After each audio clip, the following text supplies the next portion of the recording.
Welcome back to the Melting Pot. My name is William, and in this series we are reading the complete works of Edgar Allan Poe. We did skip ahead a little bit with the poem section, so I only read a handful of poems. I could go back and read more if others are interested. I did read those on my own time ahead of starting the series, so I just didn't want to reread a lot of stuff that I've already read. But I'm happy to start over. This section of the series is going to be about his fiction, which is the bulk of the book. So this episode, we're going to start reading the fiction, and I'm just going to kind of read a handful, however many, depending on how long they are.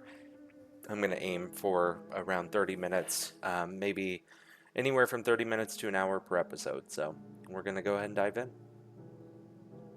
Metzengerstein.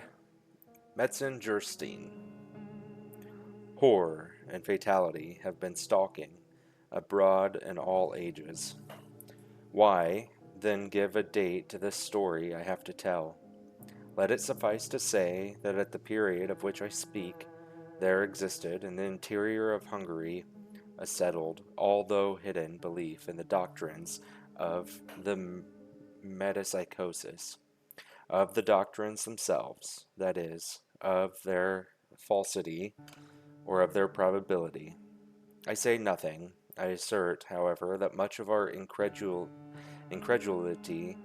as Libraire says of all our unhappiness, vient de ne pouvoir être celu. But there were some points in the Hungarian superstition which were fast verging to absurdity. They, the Hungarians, differed very essentially from the Eastern authorities. For example, the soul, said the former. I give the words of an acute and intelligent Parisian. Ne de moi qu'un seul fois dans un corps, sensible, arresté, un cheval, un chien, un homme mime, ne que la ressemblance peu tangible de ces animaux. The families of Berlifitzing and Metzengerstein had been at variance for centuries. Never before were two houses so illustrious, mutually embittered by hostility, so dead. The origin of this enmity seems to be found in the word of an ancient prophecy. A lofty name shall have a fearful fall when, as the rider over his horse, the mortality of Metzengerstein shall triumph over the immortality of Berlifitzing. To be sure, the words themselves had little or no meaning, but more trivial causes have given rise, and that no long while ago, to consequences equally eventful.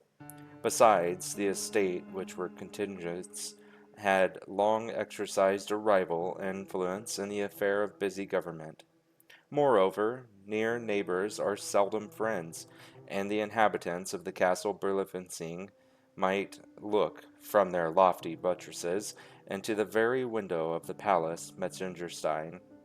Least of all had the more than feudal magnificence thus discovered a tendency to allay the irritable feelings of less ancient and less wealthy Berlifitzings. What wonder, then, that were the words, however silly, of the prediction should have succeeded in setting and keeping at variance two families, already predisposed to quarrel by every instigation of hereditary jealousy. The prophecy seemed to imply, if it implied anything, a final triumph on the part of the already more powerful house, and was, of course, remembered with the more bitter animosity by the weaker and less influential. Wilhelm, Count Berlifitzing, although loftily descended, was at the epoch of this narrative, an infirm and doting old man, remarkable for nothing but an inordinate and inveterate personal antipathy to the family of his rival, and so passionate a love of horses, and of hunting, that neither bodily infirmity, great age, nor mental incapacity prevented his daily participation in the dangers of the chase. Frederick, Baron Metzengerstein, was, on the other hand, not yet of age. His father, the minister G., died young. His mother, the Lady Mary, followed him quickly. Frederick was at that time in his 18th year. In a city, 18 years are no long period, but in a wilderness, and so magnificent a wilderness is that old principality, the pendulum vibrates with a deeper meaning. From some peculiar circumstances attending the administration of his father, the young baron, at the decease of the former, entered immediately upon his vast possessions. Such estates are seldom held before by a nobleman of Hungary. His castles were without number. The chieftain in point of splendor and extent was the Palace Metzengerstein. The boundary lines of his dominion was never clearly defined, but his principal park embraced a circuit of 50 miles. Upon the succession of a proprietor so young, with a character so well known, to a fortune so unparalleled, little speculation was afloat in regard to his probable course of conduct. And indeed, for the space of 3 days, the behavior of the heir out Heroded Herod, and fairly surpassed the expectations of his most enthusiastic admirers. Shameful debaucheries, flagrant treacheries, unheard of atrocities, gave his trembling vassals quick to understand that no servile submission on their part, no punctilios of conscience on his own, were thenceforward to prove any security against the remorseless fangs of petty Caligula. On the night of the 4th day, the stables of the castle Berlifitzing were discovered to be on fire, and the unanimous opinion of the neighborhood added the crime of the incendiary to the already hideous list of barons' misdemeanors and enormities. But during the tumult occasioned by this occurrence, the young nobleman himself sat apparently buried in meditation, in a vast and desolate upper apartment of the family palace of Metzengerstein. The rich, although faded tapestry hanging, which swung gloomily upon the walls, represented the shadowy and majestic forms of 1,000 illustrious ancestors.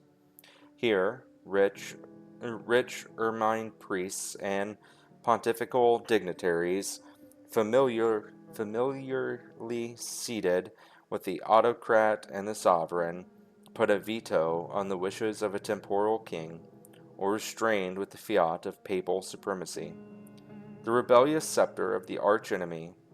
There, the dark, tall statures of the princes Metzengerstein, their muscular war coursers plunging over the carcasses of fallen foes, started the steadiest nerves with a vigorous expression, and here, again, the voluptuous and swan-like figures of the dames of days gone by floated away in the mazes of an unreal dance to the strain of imaginary melody.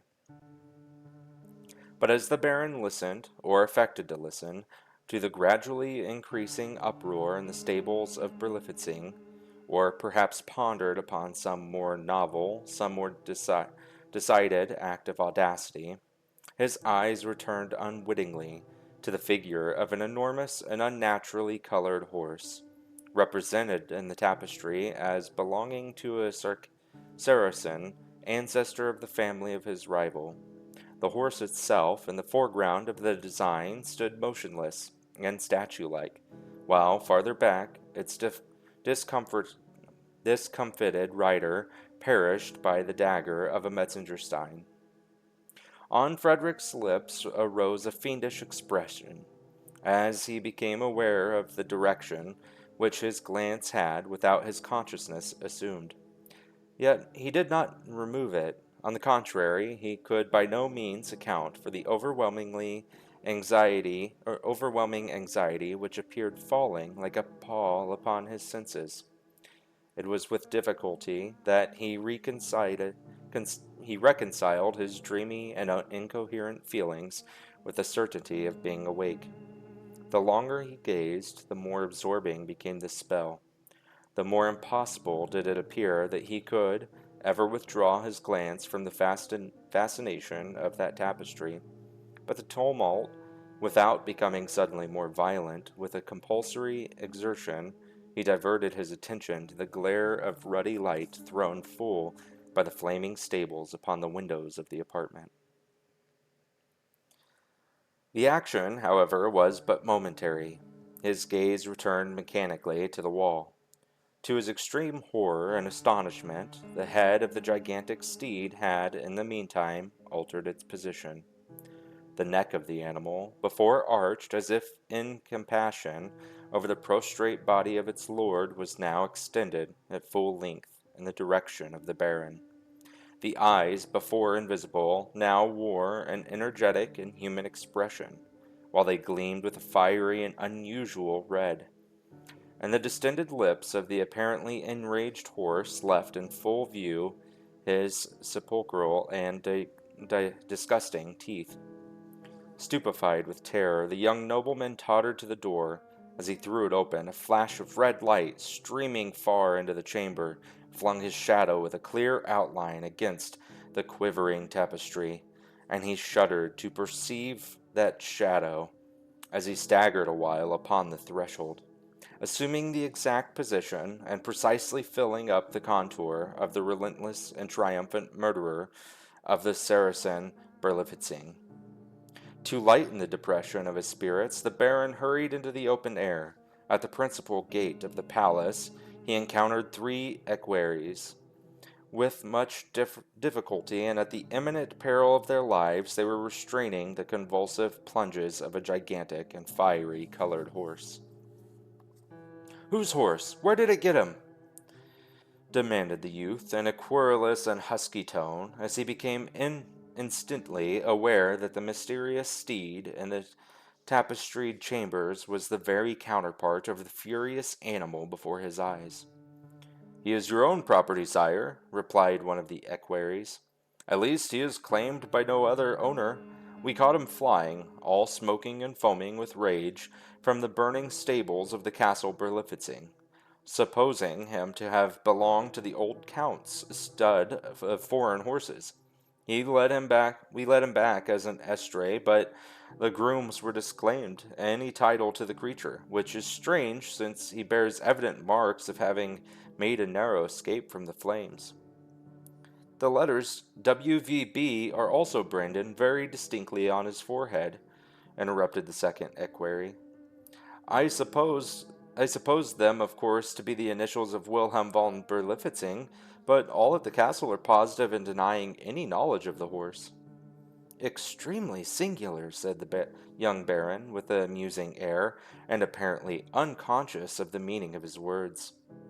"He is, as you say, a remarkable horse, a prodigious horse, although, as you very justly observe, of a suspicious and untractable character. Let him be mine. However," he added after a pause, "perhaps a rider like Frederick of Montsergestein may tame even the devil from the stables of Berlifitzing." "You are mistaken, my lord. The horse, as I think we mentioned, is not from the stables of the Count. If such had been the case, we know our duty better than to bring him into the presence of a noble of your family." "True," observed the Baron, dryly. At that instant, a page of the bedchamber came from the palace with a heightened color and a precipitate step.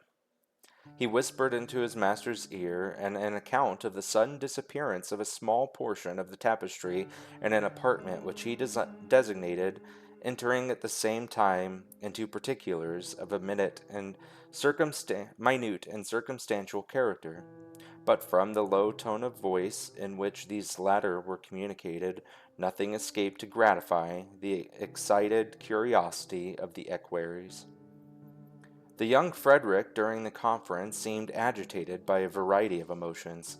He soon, however, recovered his composure, and an expression of determined malignancy settled upon his countenance as he gave peremptory orders that the apartment in question should be immediately locked up and the key placed in his own possession. "Have you heard of the unhappy death of the old hunter Berlifitzing?" said one of his vassals to the baron, as after the departure of the page, the huge steed which the nobleman had adopted as his own plunged and curveted with redoubled fury down the long avenue which extended from the palace to the stables of Metzengerstein. "No," said the baron, turning abruptly toward the speaker. "Dead, say you? It is indeed true, my lord, and to a noble of your name will be, I imagine, no unwelcome intelligence." A rapid smile shot over the countenance of the listener. "How did he die?" "In his rash exertions to rescue a favorite portion of his hunting stud, he has himself perished miserably in the flames." "Indeed," ejaculated Baron, as if slowly and deliberately impressed with the truth of some exciting idea.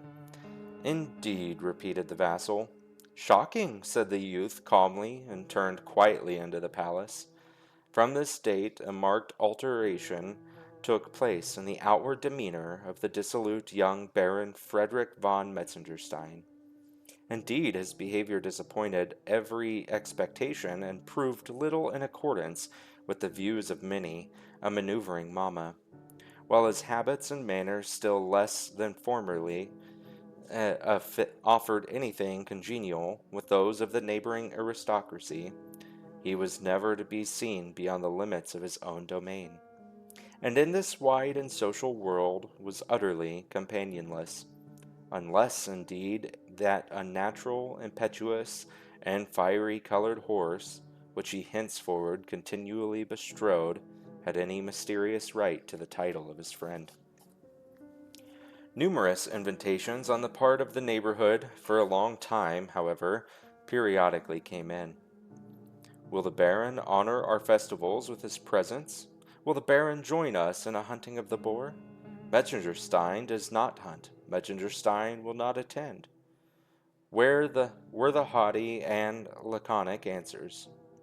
These repeated insults were not to be endured by an imperious nobility. Such invitations became less cordial, less frequent. In time they ceased altogether.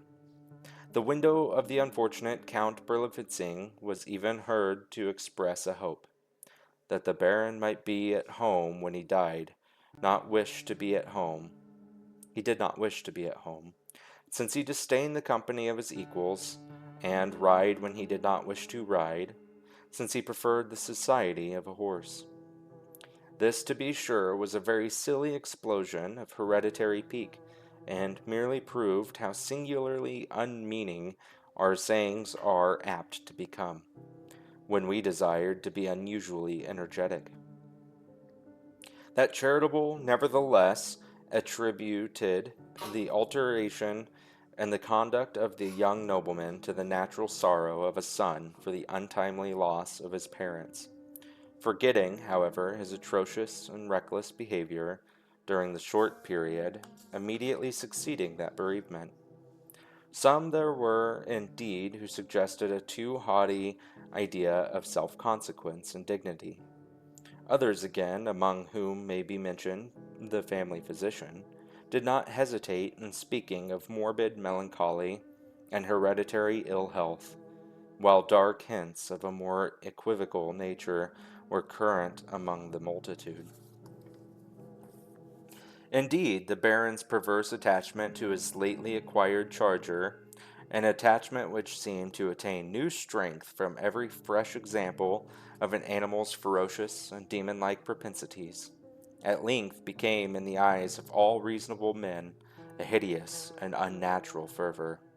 In the glare of noon, at the dead hour of night, in sickness or in health, in calm or in tempest, the young Metzengerstein seemed riveted to the saddle of the colossal horse whose intractable audacities so well accorded with his own spirit. There were circumstances, moreover, which, coupled with late events, given an unearthly and portentous character to the mania of the rider, and to the capabilities of the steed. The space passed over in a single leap had been accurately measured, and was found to exceed by an astounding difference the wildest expectations of the most imaginative. The Baron, besides, had no particular name for the animal, although all the rest in his collection were distinguished by characteristic appellations. His stable, too, was appointed at a distance from the rest, and with regard to grooming and other necessary offices, none but the owner in person had ventured to officiate, or even to enter the enclosure of that horse's particular stall. It was also to be observed that although the three grooms who had caught the steed as he fled from the conflagration at Berlifitzing had succeeded in arresting his course by means of a chain bridle and noose, yet no one of the three could with any certainty affirm that he had, during that dangerous struggle, or at least any period thereafter, actually placed his hand upon the body of the beast. In Instances of peculiar intelligence in the demeanor of a noble and high-spirited horse are not to be supposed capable of exciting unreasonable attention. But there were certain circumstances which intruded themselves perforce upon the most skeptical and phlegmatic, and it is said there were times when the animal caused the gaping crowd who stood around to recoil in horror from the deep and impressive meaning of his terrible stamp. Times when the young messenger Stein turned pale and shrunk away from the rapid and searching expression of his earnest and human looking eye. Among all the retinue of the Baron, however, none were found, no doubt, the ardor of the extraordinary affection which existed on the part of the young nobleman for the fiery qualities of his horse, at least none but an insignificant and misshapen little page, whose deformities were in everybody's way, and whose opinions were of at the least possible importance. He, if his ideas are worth mentioning at all, had the effrontery to assert that his master never vaulted into the saddle without an unaccountable and almost imperceptible shudder, and that upon his return from every long continued and habitual ride, an expression of triumph malignantly distorted every muscle in the countenance. One tempestuous night, Metzengerstein, awaking from heavy slumber, descended like a maniac from his chamber, and mounting in hot haste, bounded away into the mazes of the forest.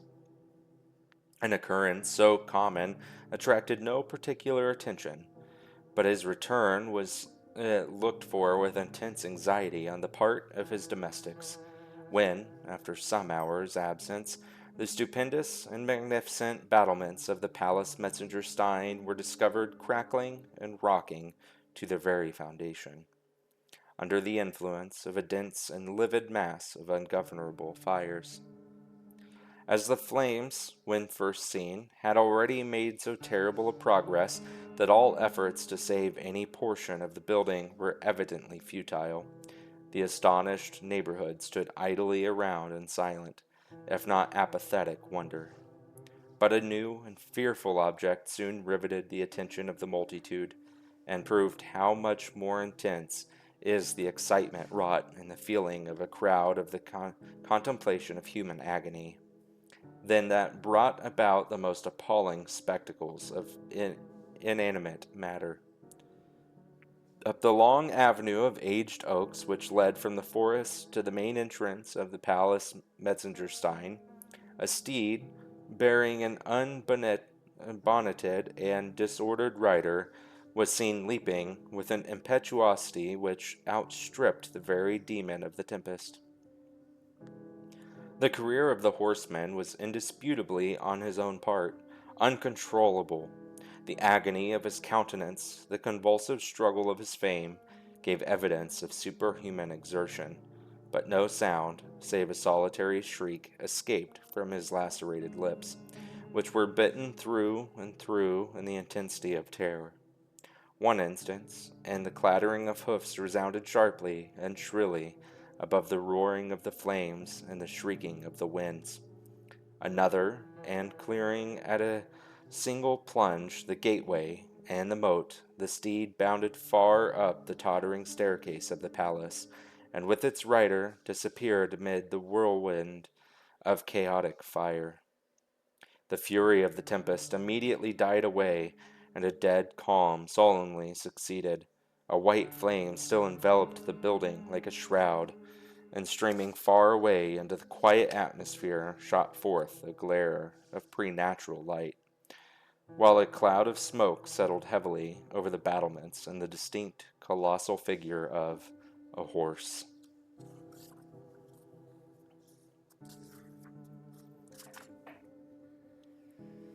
Right. The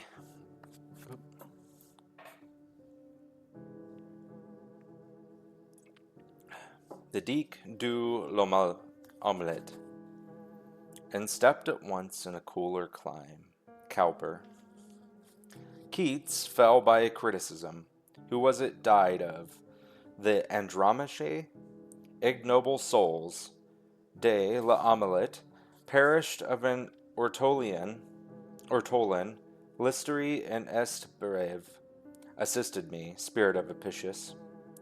A golden cage bore the little winged wanderer, enamored, melting, idolent, to the Chaussee d'Antin, from its home in far Peru. From its queenly possessor, the Bellissima, to the Duc de l'Omelette, 6 peers of the empire conveyed the happy bird. That night the Duke was to soup alone. In the privacy of his bureau, he reclined languidly on the ottoman for which he sacrificed his loyalty in outbidding his king, the notorious ottoman of Cadix. He buries his face in the pillow. The clock strikes, unable to restrain his feelings. His grace swallows an olive. At this moment, the door gently opens to the sound of soft music, and lo, the most delicate of birds is before the most enamored of men. But what inexpressible dismay now overshadows the countenance of the Duke? Horror, chien, Baptiste, l'oiseau, ah, bon Dieu, c'est oiseau modeste que tu as déshabillé de ses plumes et que tu es servi sans papier. It is superfluous to say more. The Duke expired in a paroxysm of disgust. Ha ha ha, says his grace on the 3rd day after his decease. He, replied the devil faintly, drawing himself up with an air of hauteur. Why, surely you are not serious, retorted de l'Omelette. I have sinned, c'est vrai, but, my good sir, consider, you have no actual intention of putting such barbarous threats into execution. No what? Said his majesty. Come, sir, strip. Strip indeed, very pretty, faith. No, sir, I shall not strip. Who are you? Pray that I, Duke de l'Omelette, Prince de Foie Gras, just come of age, author of the Mazarkiad, and member of the Academy, should divest myself at your bidding of the sweetest pantaloons ever made by Bourdon, the daintiest robe de chambre ever put together by Rambert, to say nothing of the taking my hair out of paper, not to mention the trouble I should have in drawing off my gloves. Who am I? Ah, true, I am Beelzebub, prince of the fly. I took thee just now from a rosewood coffin inlaid with ivory. Thou wast curiously scented, and labelled as per invoice. Belial sent thee, my inspector of cemeteries. The pantaloons which thou sayest were made by Bourdon are an excellent pair of linen drawers, and thy robe de chambre is a shroud of no scanty dimensions. Sir, replied the Duke, I am not insulted with impunity. Sir, I shall take the earliest opportunity of avenging this insult. Sir, you shall hear from me. In the meantime, au revoir. and the Duke was bowing himself out of the satanic presence, when he was interrupted and brought back to by a gentleman in waiting. Hereupon his Grace rubbed his eyes, yawned, shrugged his shoulders, reflected. Having become satisfied of his identity, he took a bird's eye view of his whereabouts. The apartment was superb. Even de l'Omelette pronounced it bien comme il faut. It was not its length nor its breadth, but its height. Ah, that was appalling. There was no ceiling, certainly none, but a dense, whirling mass of fiery colored clouds.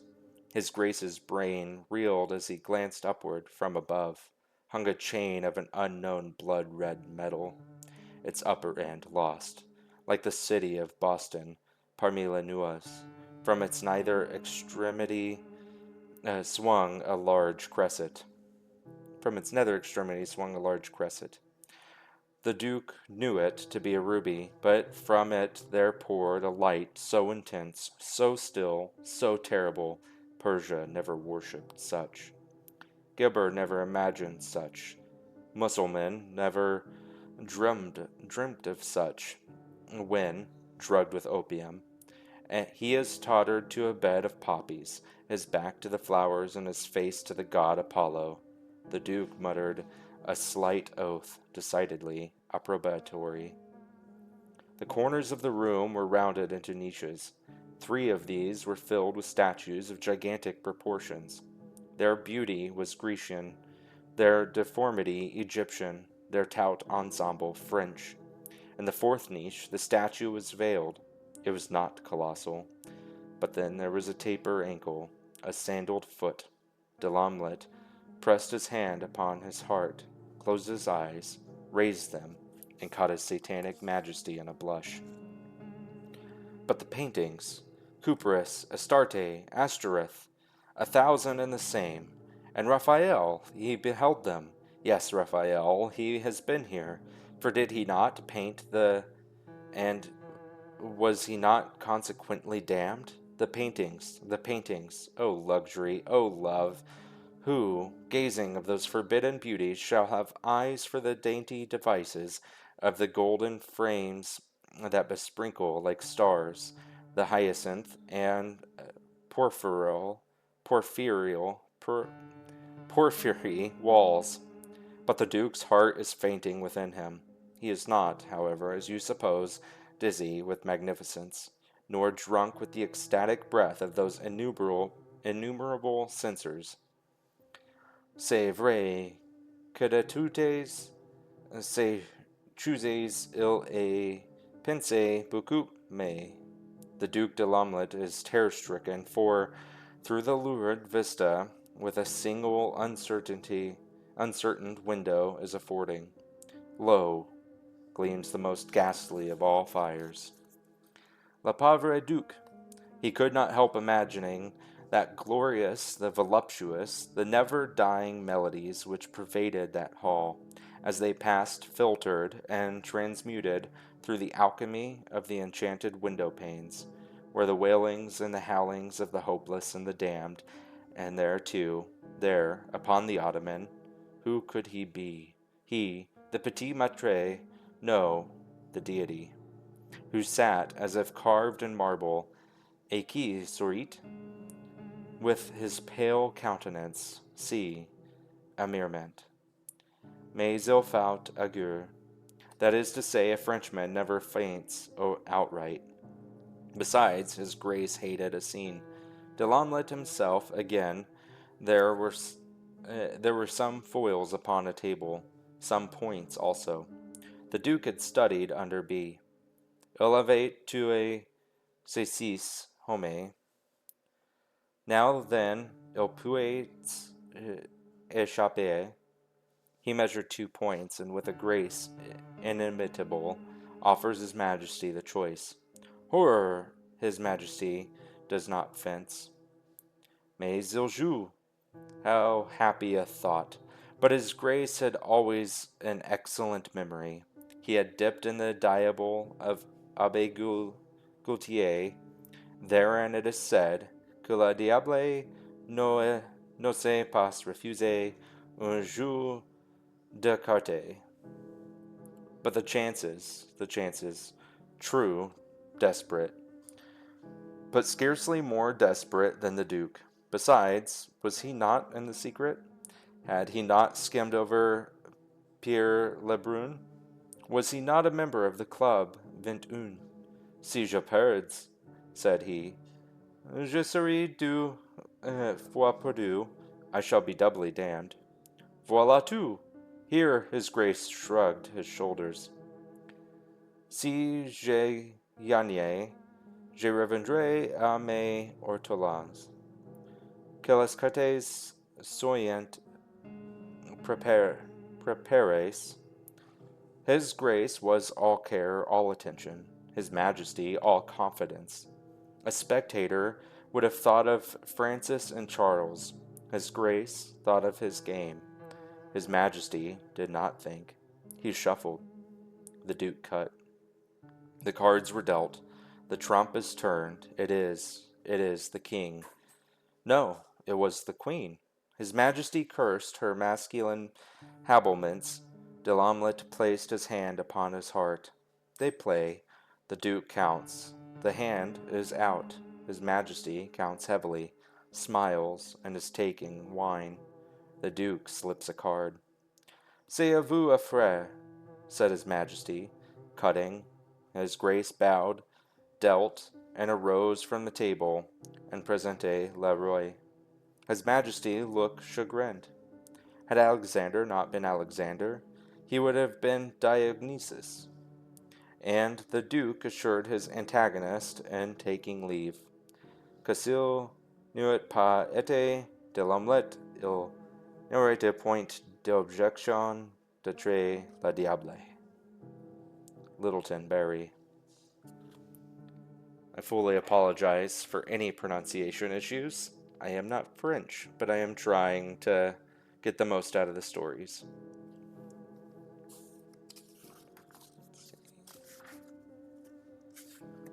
Okay. We're going to do one more, A Tale of Jerusalem. Let us hurry to the walls, said Abel Phittim to Buzi ben Levi and Simeon the Pharisee on the 10th day of the month, Tammuz, in the year of the world 3941. Let us hasten to the ramparts adjoining the gate of Benjamin, which is in the city of David, and overlooking the camp of the uncircumcised, for it is the last hour of the fourth watch, being sunrise, and the idolaters and fulfillment of the promise of Pompey should be awaiting us with the lamb of sacrifice. Simeon, Abel Phittim, and Buzi ben Levi were the Gizbarim, or sub-collectors of the offering in the holy city of Jerusalem. Verily, replied Pharisee, let us hasten, for this generosity in the heathen is unwonted, and fickle-mindedness has never been an attribute of the worshippers of Baal. That they are fickle-minded and treacherous is as true as Pentateuch, said Buzi ben Levi. But that is only toward the people of Adonai. When was it ever known that the Ammonites proved wanting to their own interest? Methinks it is no great stretch of generosity to allow us lambs for the altar of the Lord, receiving in lieu thereof 30 silver shekels per head. Thou forgettest, however, Ben Levi, replied Abel Phittim, that the Roman Pompey, who is now impiously besieging the city of Most High, has no assurity that we apply not the lambs thus purchased for the altar to the sustenance of the body rather than the spirit. Now by the 5 corners of my beard, shouted Pharisee, who belonged to the sect called the Dashers, that little knot of saints whose manners of dashing and lacerating the feet against the pavements was long a thorn and reproach to less zealous devotees, a stumbling block to less gifted perambulators. By the 5 corners of the beard, which, as a priest, I am forbidden to shave, have we lived to see the day when a blaspheming and idolatrous upstart of Rome shall accuse us of appropriating to the appetites of the flesh the most holy and consecrated elements. Have we lived to see the day when, let us not question the motives of the Philistine, interrupted Abel Phittim, for today we profit for the first time by his avarice, by his generosity, but rather let us hurry to the ramparts, lest offerings should be wanting for that altar whose fire the rains of heaven cannot extinguish, and whose pillars of smoke no tempest can turn aside. The part of the city which our worthy Gizbarim now hastened, and which bore the name of its architect King David, was esteemed the most strongly fortified district of Jerusalem. Being situated upon the steep and lofty hill of Zion, there a broad, deep, circumvallatory trench, hewn from the solid rock, was defined by a wall of great strength, erected upon its inner edge. This was adorned at regular interspaces by square towers of white marble, the lowest 60 and the highest 120 cubits in height. But in the vicinity of the gate of Benjamin, the wall arose by no means from the margin of the fosse. On the contrary, between the level of the ditch and the basement of the rampart sprang up a perpendicular cliff of 250 cubits, forming part of the precipitous Mount Moriah, so that when Simeon and his associates arrived on the summit of the tower called Adoni Bezek, the loftiest of all the turrets around about Jerusalem, and the usual place of conference with the besieging army, they looked down upon the camp of the enemy from an eminence excelling by many feet that of the pyramid of Cheops, and by several that of the temple of Belus. Verily, sighed the Pharisee, as he peered dizzily over the precipice, the uncircumcised are the sands by the seashore, and the locusts in the wilderness. The valley of the king hath become the valley of Adomin. And yet, added Ben Levi, thou canst not point me out a Philistine, no, not one, from Aleph to Tau, from the wilderness to the battlements, who summeth any bigger than the letter Jod. Lower away the basket with the shekels of silver. Here shouted a Roman soldier in a hoarse, rough voice, which appeared to issue from the regions of Pluto. Lower away the basket with the accursed coin which it was broken, the jaw of a noble Roman to pronounce. It is thus you evince your gratitude to our master Pompeius, who in his condescension was thought fit to listen to your idolatrous importunities. The god Phobos, who is a true god, and been charioted for an hour, and were not to be on the ramparts by sunrise. Oedipal, do you think that we, the conquerors of the world, have nothing better to do than stand waiting by the walls of every kennel to traffic with the dogs of the earth? Lower away, I say, and see that your trumpery, the bright in color and just in weight. Elohim, ejaculated the Pharisee, as the discordant tones of the centurion rattled up the crags of the precipice, and fainted away against the temple. Elohim, who is the god Phobos? Whom do the blasphemer invoke? Thou busy Ben Levi, who art read in the laws of the Gentiles, and hast sojourned among them who dabble with the teraphim. It is Nergal of whom the idolater speaketh, or Ashima, or Nibaz, or Tartak, or Adramelech, or Anomelech, or Succoth Beneth, or Dagon, or Belial, or Baal Perith, or Baal Peor, or Baal Zebub. Verily, it is neither, but beware how thou lettest the rope slip too rapidly through thy fingers, for should the wicker work chance to change the projection of yonder crag, there will be a woeful outpouring of the holy things of the sanctuary. By the assistance of some rudely constructed machinery, the heavy laden basket was now carefully lowered down among the multitude, and from the giddy pinnacle the Romans were seen gathering confusedly around it, but owing to the vast height of the prevalence of a fog, no distinct view of their operations could be obtained.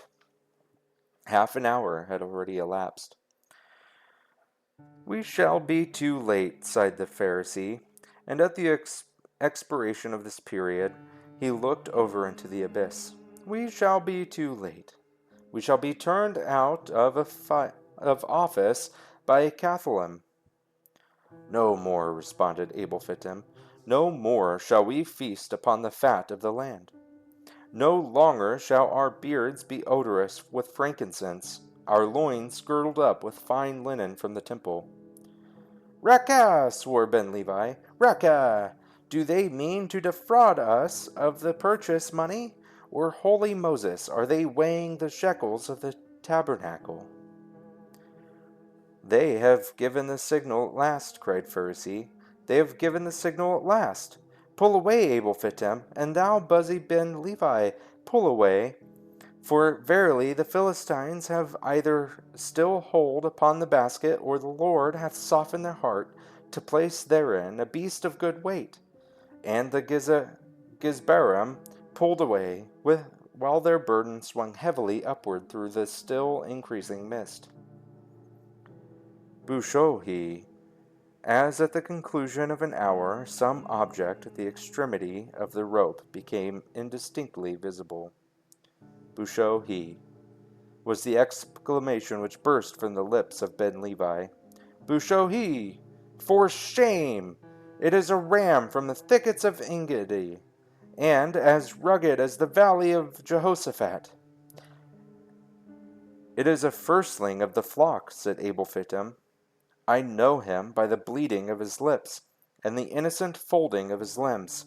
His eyes are more beautiful than the jewels of the pectoral, and his flesh is like the honey of Hebron." "It is fatted calf from the pastures of Bashan," said the Pharisee. "The heathen have dealt wonderfully with us. Let us raise up our voices in a psalm. Let us give thanks to the Shan, and on the psaltery, on the harp, and on the hugab, on the cithern, and on the sackbut." It was not until the basket had arrived within a few feet of the Gizbarim that a low grunt betrayed to their perception a hog of no common size.